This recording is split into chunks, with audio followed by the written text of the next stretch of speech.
Rangkuman informasi pilihan dari berbagai kabupaten dan kota di Jawa Timur segera hadir dalam Buletin Jawa Timur. Buletin Jawa Timur.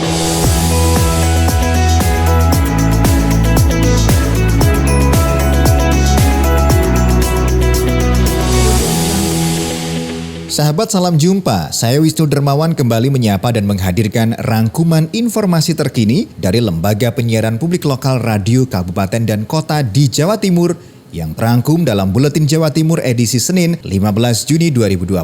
Awal perjumpaan kita akan saya sampaikan informasi dari Kabupaten Blitar. Rekan Oza Ahmad dari Persada FM Blitar menyampaikan kabar tentang tak direalokasi anggaran Pilkada tahun 2020 di Kabupaten Blitar dipastikan aman. Pelaksanaan Pilkada 2020 hingga kini belum ada kejelasan. Namun pemerintah pusat sudah merencanakan Pilkada tetap digelar di akhir tahun. Untuk saja, pemerintah pusat sudah menginstruksikan agar anggaran Pilkada 2020 di setiap daerah penyelenggara tidak direalokasi untuk percepatan penanganan COVID-19.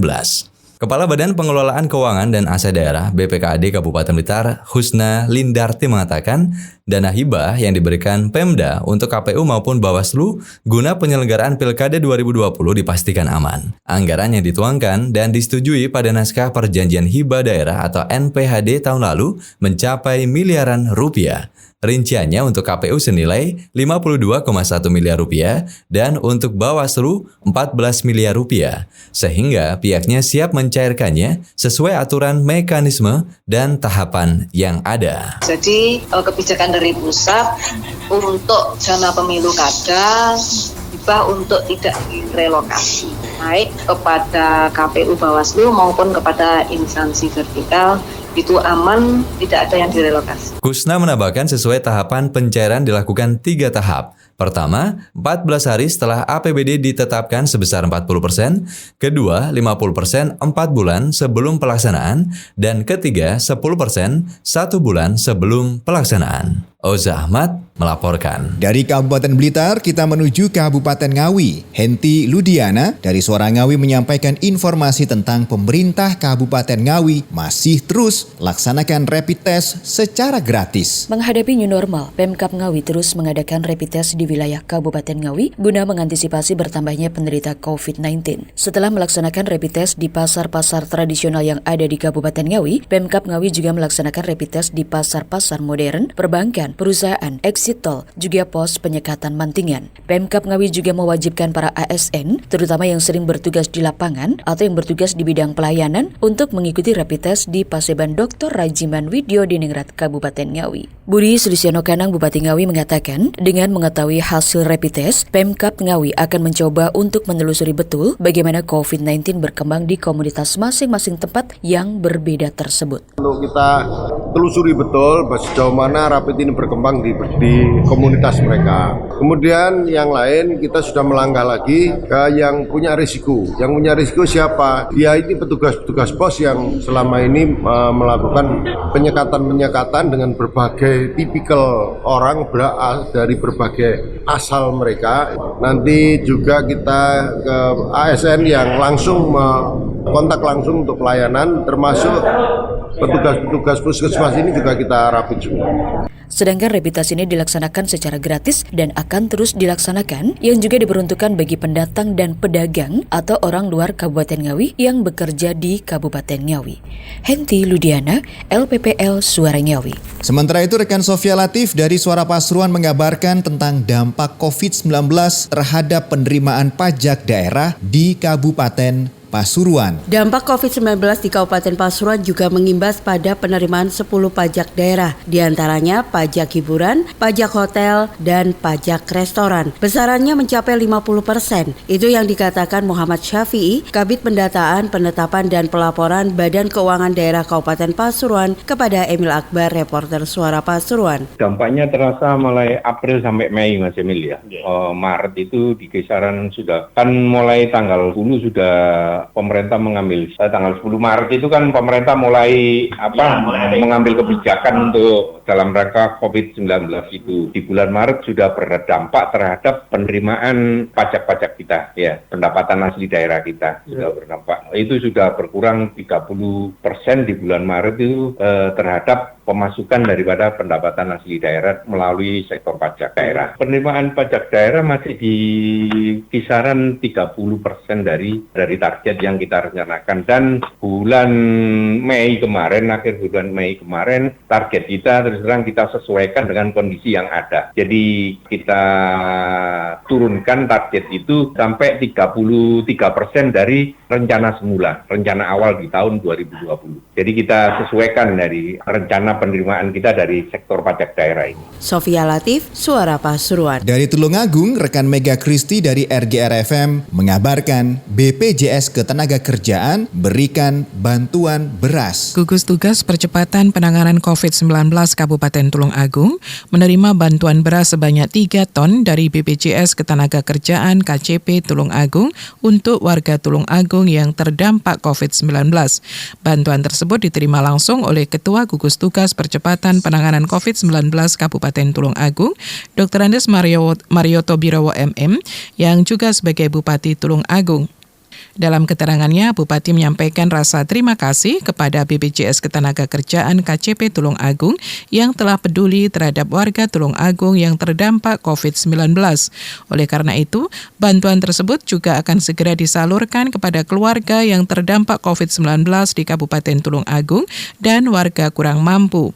Dalam kesempatan tersebut, yang memberikan bantuan secara simbolis oleh Deputi Direktur BPJS Ketenagakerjaan Wilayah Jawa Timur, Dodo Soeharto, dan Kepala Cabang BPJS Ketenagakerjaan Blitar Agus Dwi Fitrianto.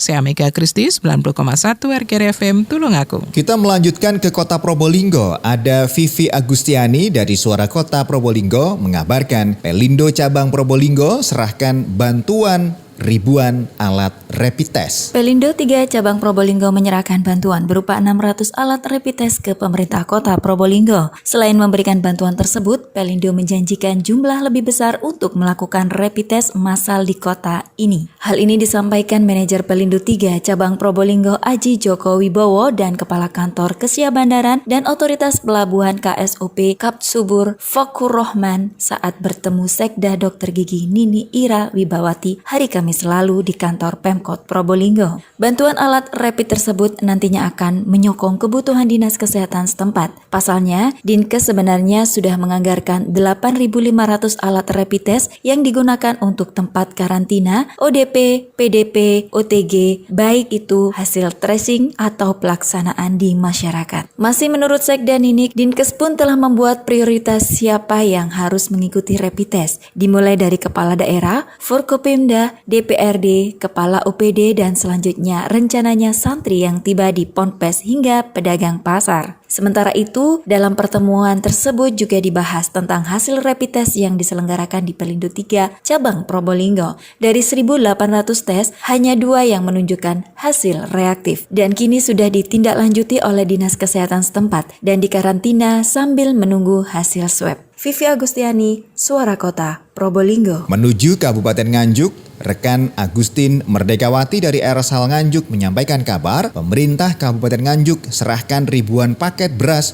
untuk pekerja terdampak COVID-19.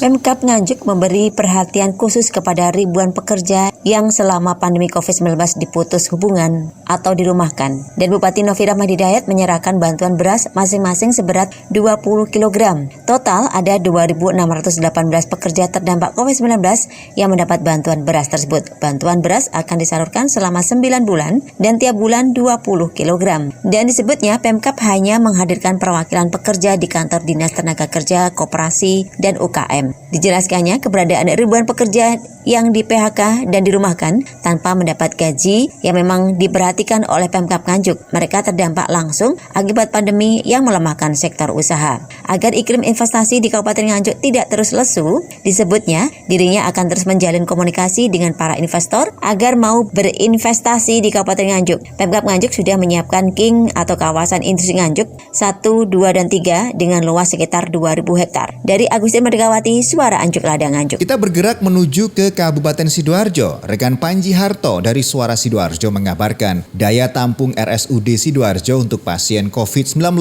telah overload. Sahabat, sampai di pertengahan Juni 2020 sudah lebih dari 400 pasien COVID-19 yang sudah dirawat di RSUD Sidoarjo. Hal ini disampaikan oleh Dr. Ato Irawan, Direktur RSUD Sidoarjo, Kamis 11 Juni 2020.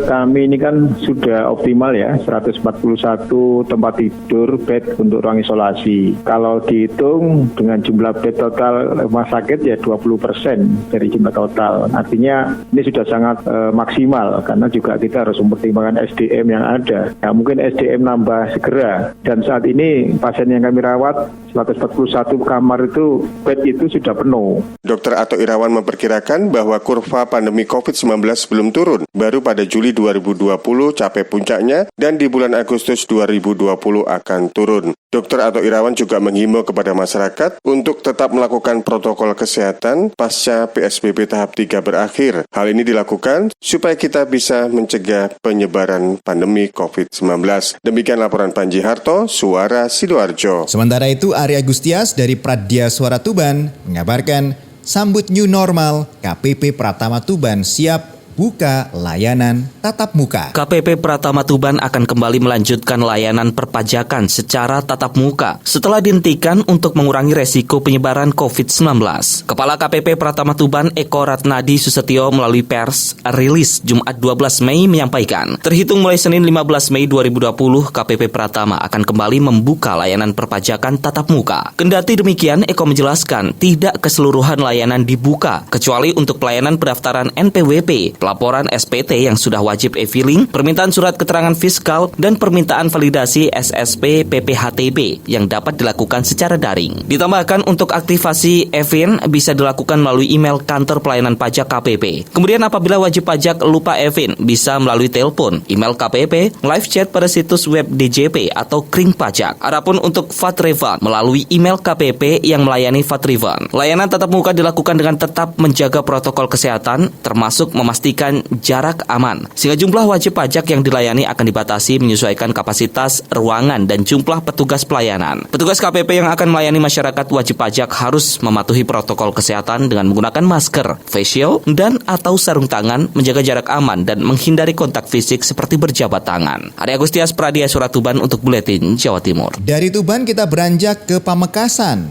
KONI Pamekasan gelar Puslatkap Prima dan Prima 1 evaluasi atlet. Informasi selengkapnya dilaporkan oleh rekan Chong Idi dari Ralita FM, Pamekasan. Sejak pandemi COVID-19, para atlet di Kabupaten Pamekasan harus melakukan latihan via daring. Hal itu disampaikan Ketua Bidang Humas KONI Pamekasan, Ahmad Fawaid. Menurut Afa, sapaan akrabnya, para atlet yang telah mengikuti Pekan Olahraga Provinsi atau Porprov dilakukan evaluasi melalui pemusatan latihan kabupaten atau Puslatkap sejak awal 1 Mei hingga sekarang, yakni Puslatkap Prima dan Puslatkap Prima 1 dengan tujuan mengevaluasi seluruh atlet setelah vakum. Jadi sejak tanggal 1 bulan Mei kemarin sampai saat ini sudah berjalan yang namanya pemusatan latihan atau Puslatkap Prima dan Puslatkap Prima 1, Mas. Jadi Puslatkap ini sebagai bahan evaluasi sebenarnya dan bahan untuk mengetahui sejauh mana para atlet itu melakukan latihan. Ini di bawah kendali Badan Pemusatan Latihan atau BP Puslatkap Prima dan Prima 1. Menurut Afa, Puslatkap Prima adalah atlet yang mengikuti kejuaraan dan mendapatkan medali dan usianya masih bisa mengikuti Pekan Olahraga Provinsi tahun 2021.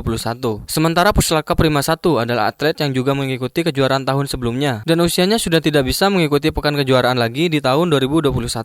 Chong Idi, Ralita FM Pamekasan. Sementara itu dari Lumajang, rekan Bobi Wijayanto, Suara Lumajang mengabarkan permintaan madu kelanceng Desa Bedayu meningkat. Wabah COVID-19 tidak hanya dirasakan masyarakat sebagai bencana. Bagi petani budidaya madu kelanceng di Desa Bedayu, Kecamatan Senduro, masa pandemi seperti saat ini merasakan peningkatan jumlah permintaan terhadap madu kelanceng yang cukup signifikan.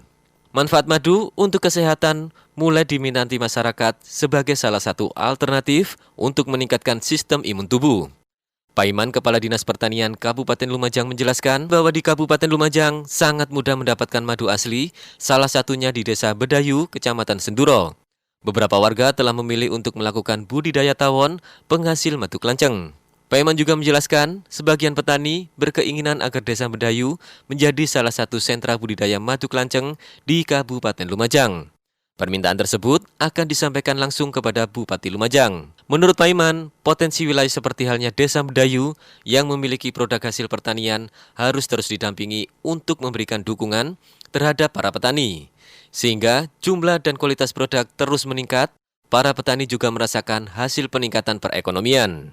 Bobi Wijayanto, Suara Lumajang FM, mengabarkan. Informasi terakhir dari Kota Blitar, Kirana Nisa dari Mahardika FM mengabarkan, segera dibuka saat new normal, Dinas Lingkungan Hidup Kota Blitar siapkan sarana prasarana COVID-19 di 3 Taman Kota. Pemerintah Kota Blitar melalui Dinas Lingkungan Hidup Kota Blitar telah menyiapkan sarana prasarana untuk mendukung protokol kesehatan di beberapa taman kota. Hal ini dilakukan menjelang penerapan kebijakan new normal yang saat ini tengah digodok pemerintah. Rahmawati Anifah, Kepala Bidang Konservasi dan Komunikasi Lingkungan, Dinas Lingkungan Hidup Kota Blitar mengatakan, penyediaan sarana prasarana menangkal COVID-19, mulai dari wastafel portable, penyekatan berjarak 1 meter di tempat duduk taman, sudah dilakukan sejak jauh hari. Menurut Rahmawati, pada penerapan new normal nanti, terdapat 3 taman kota yang akan dibuka pada tahap awal. Di antaranya Taman Kebonrojo, Taman Pecut, dan Alun-Alun Kota Blitar. 3 taman ini dipilih karena menjadi salah satu ikon Kota Blitar yang di sekitarnya terdapat sentra perdagangan. Selain menyediakan wastafel portable, Rahmawati mengaku sudah menerjunkan petugas untuk melakukan penyemprotan disinfektan di kursi taman. Bahkan ketika new normal diberlakukan, pihaknya akan menyiagakan petugas untuk mengecek suhu badan, serta bertugas mengawasi pengunjung agar disiplin menerapkan protokol kesehatan. Rahmawati menegaskan, dibukanya kembali taman kota di Kota Blitar saat ini masih menunggu terbitnya perwali. Misalnya untuk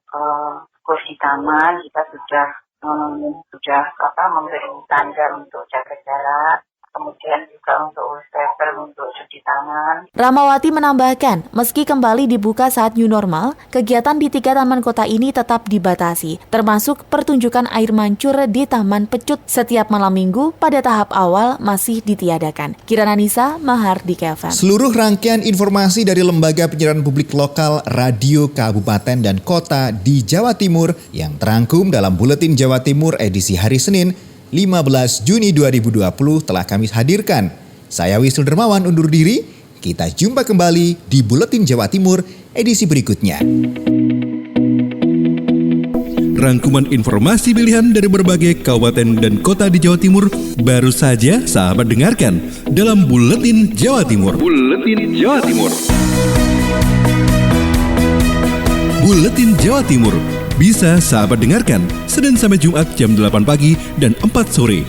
Disiarkan serentak di Lembaga Penyiaran Publik Lokal Suara Sidoarjo, Persada Kabupaten Blitar, Mahardika Kota Blitar, Ralita Pamekasan, Suara Sampang, Suara Kota Probolinggo, Suara Lumajang, Suara Pasuruan, Blambangan Banyuwangi, Wika Mojokerto, Suara Gresik, Pradia, Suara Tuban, Malawapati Bojonegoro, Ersal Nganjuk, Suara Madiun, Suara Ngawi, Suara Pacitan, Praja Angkasa Trenggalek, dan RGR Tulungagung. Persembahan dari Asosiasi Lembaga Penyiaran Publik Lokal Jawa Timur.